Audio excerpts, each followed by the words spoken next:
Meus queridos amigos, feliz ano novo!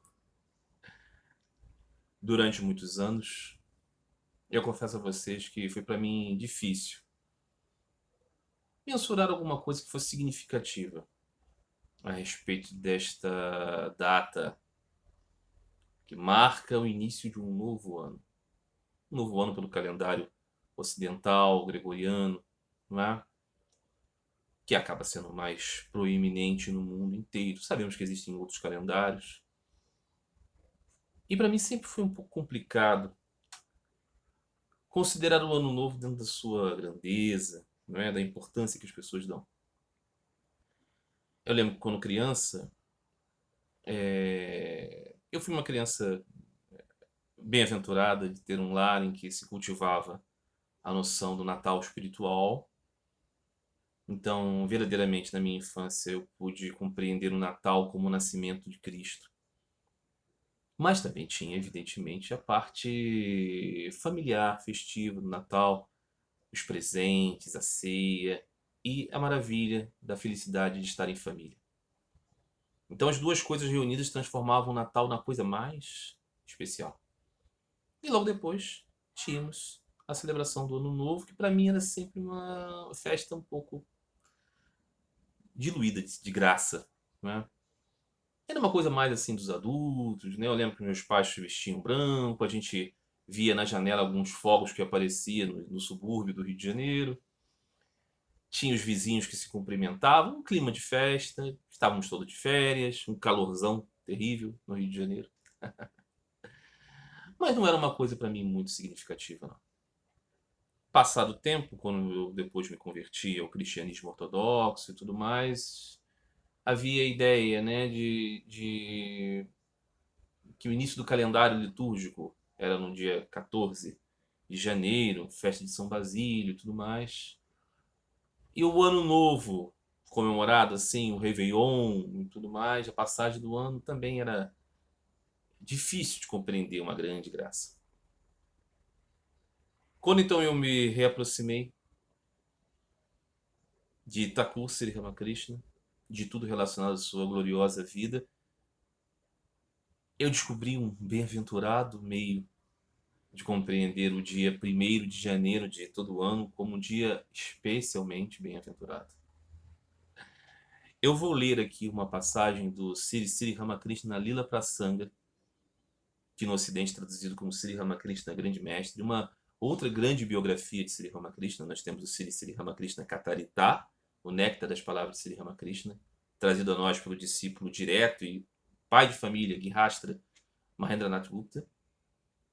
E o Sri Sri Ramakrishna Lila Prasanga é uma biografia de Thakur feita por um dos seus discípulos monásticos, Swami Saradananda. E eu vou ler aqui então a passagem do Sri Sri, Sri, Sri Ramakrishna Lila Prasanga, na qual Swami Saradananda narra um maravilhoso dia em que Thakur Sri Ramakrishna se torna a árvore dos desejos. É muito lindo. Eu vou ler, depois vou comentar, e espero de todo o coração que um pouco da alegria que eu tenho quando contemplo essa narrativa chegue ao coração de cada um de vocês pela graça do bendito Thakur. Muito bem. Narrativa do Sri Sri Ramakrishna Lila Prasanga, páginas 889 e 890. Sri Ramakrishna, grande mestre aqui em português. Então, dizia Swami Saradananda: metade do mês de Paush passou e era o 1º dia de janeiro de 1886. 1886 é o ano em que Sri Ramakrishna deixa o seu corpo. Sri Ramakrishna estava adoentado com um câncer na garganta e os últimos dias, as últimas épocas da sua lila visível aqui neste mundo foram de grande sofrimento, o que causava para todos os seus devotos, amigos, familiares, um grande sofrimento também. Todos contemplando o amado mestre sofrendo muito, fisicamente, e todos com muito medo da sua morte. Mas então, Neste primeiro dia de janeiro de 1836, Thakur está vivendo numa residência mais afastada, em Kusipore, para poder tratar da sua saúde. Então aqui diz Swami Saradananda: como o mestre se sentia bastante bem naquele dia, ele expressou o desejo de sair do seu quarto e dar um passeio no jardim por algum tempo. Era feriado e os devotos chefes de família vieram um por um, em grupos pouco depois do meio-dia. Assim, quando o mestre descia das escadas, às 3 da tarde, mais de 30 pessoas conversavam no jardim, sob as árvores ou dentro de casa. Assim que o viram, todos se levantaram em reverência e curvaram-se diante dele. Ele desceu até o caminho dos jardins, pela porta oeste do salão do andar térreo, e prosseguiu lentamente em direção ao sul, em direção ao portão, quando todos o seguiram a uma pequena distância. Quando chegou ao meio do caminho que levava ao portão, ele viu Girish, Ram e Atul e alguns outros sentados sob as árvores a oeste do caminho.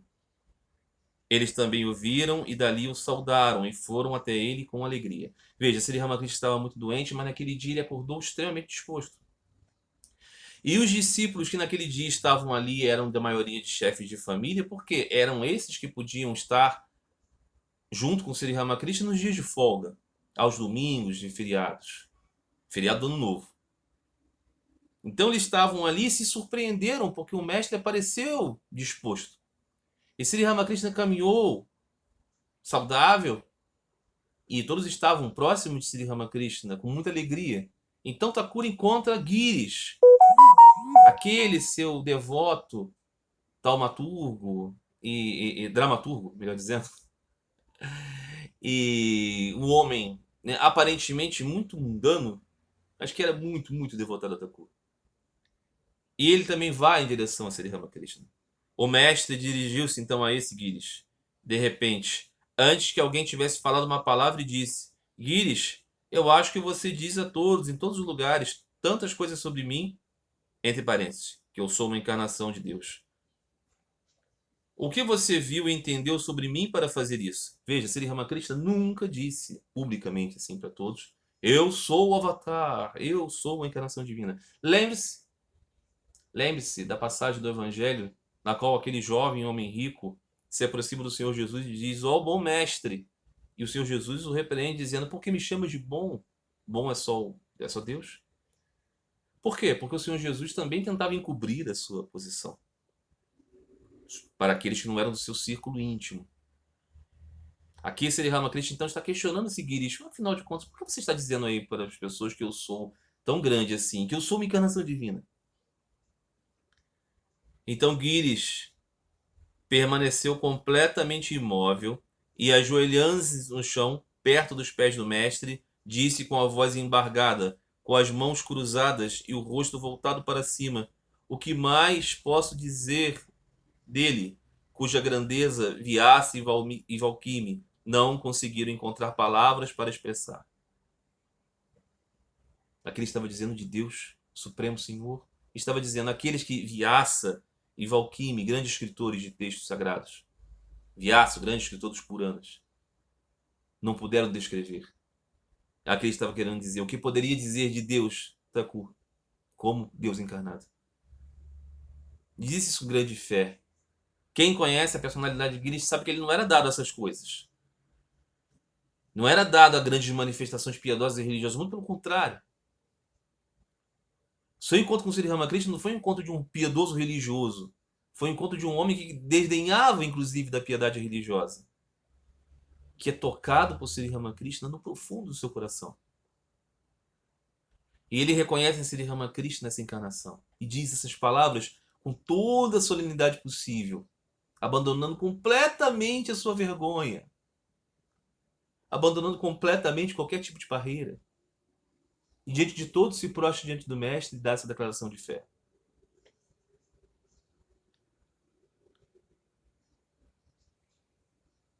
O mestre ficou encantado com esta expressão fervorosa de devoção, fervorosa do devotado Girish, e abençoou todos os devotos ali reunidos através do seu representante, Girish. O que mais devo dizer a você? Que todos vocês sejam abençoados com o despertar espiritual. Disse isso a Guires como uma representação de todos os devotos, todos os leigos. Que mais eu posso dizer diante dessa declaração de fé? Que vocês todos sejam abençoados. Fora de si, de amor e compaixão pelos devotos, mal ele disse aquelas poucas palavras quando entrou em Bhava Samadhi. Aquelas palavras de profunda bênção, intocadas pelo menor toque de egoísmo, entraram diretamente no coração dos devotos, onde levantaram altas ondas de felicidade. Eles esqueceram o tempo e o espaço, esqueceram a doença do mestre e esqueceram sua determinação anterior de não tocá-lo até que ele se recuperasse. Eles tinham feito um voto pessoal de não tocar em Sri Ramakrishna como uma penitência até que o mestre pudesse estar curado. Mas eles esqueceram de tudo isso diante daquele estado extraordinário do mestre. E estavam cientes apenas de que, por simpatia por eles em sua situação, um extraordinário ser divino, sentindo uma dor excruciante por sua miséria e seu coração cheio de compaixão, desceu do céu até eles e os chamou afetuosamente a ele para dar proteção, como uma mãe protege seus filhos contra todos os males, cobrindo-os amorosamente com a parte superior de seu sari.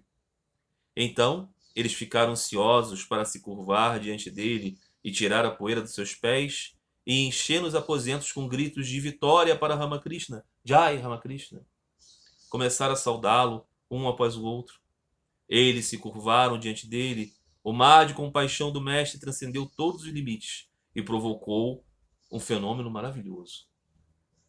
Naquele momento, aqueles homens compreenderam que Sri Ramakrishna era este que Sri Krishna diz que de tempos em tempos vem.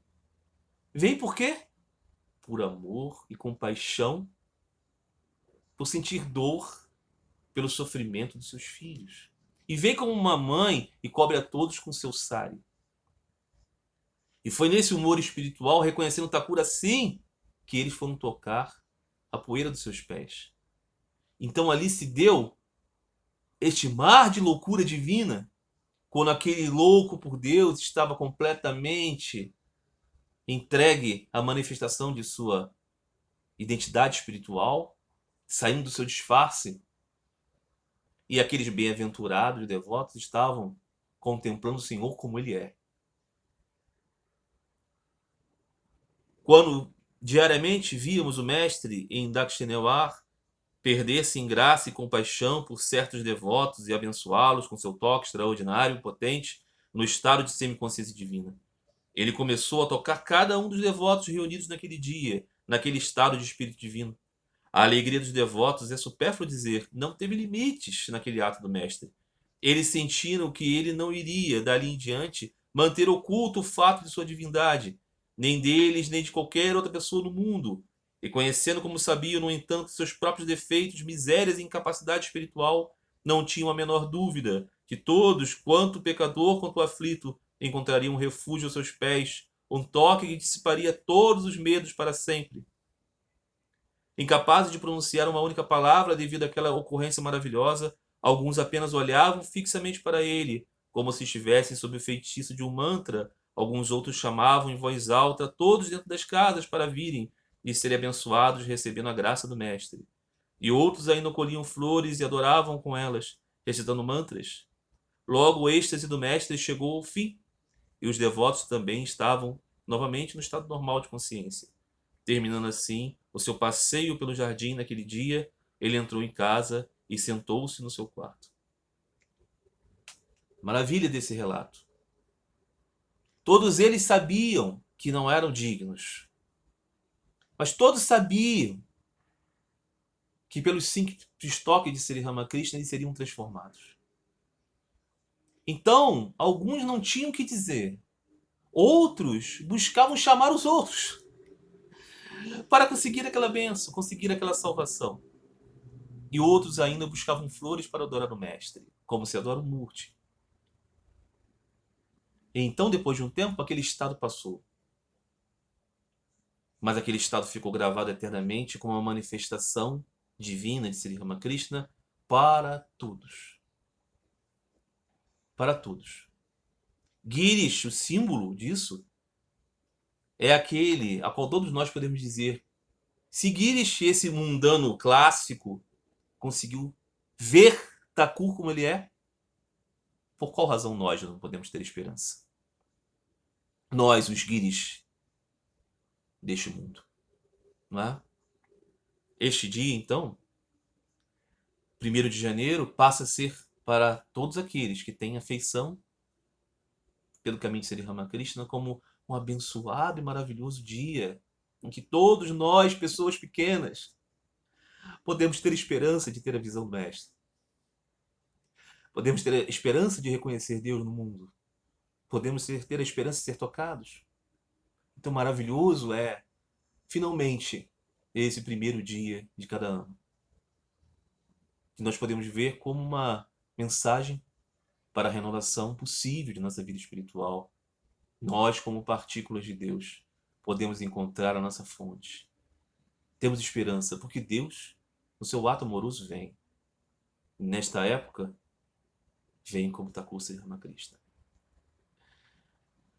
Meus queridos amigos, que todos vocês possam ter meios para encontrar o amor por Deus no coração, que possam perder a vergonha, se prostrar diante do seu ideal e dizer: ó Senhor, o que posso dizer de ti? Apenas me dê amor. E assim que nós possamos ter a visão dele. Nós podemos ter amor por ele. E que nossa vida se renove. Nesse 1º dia do ano, em cada dia de nossas vidas, temos essa mensagem de esperança maravilhosa. Então, para cada um de vocês, um luminosíssimo ano novo, e que a graça maravilhosa de Deus brilhe intensamente no coração de cada um de vocês. Feliz Ano Novo.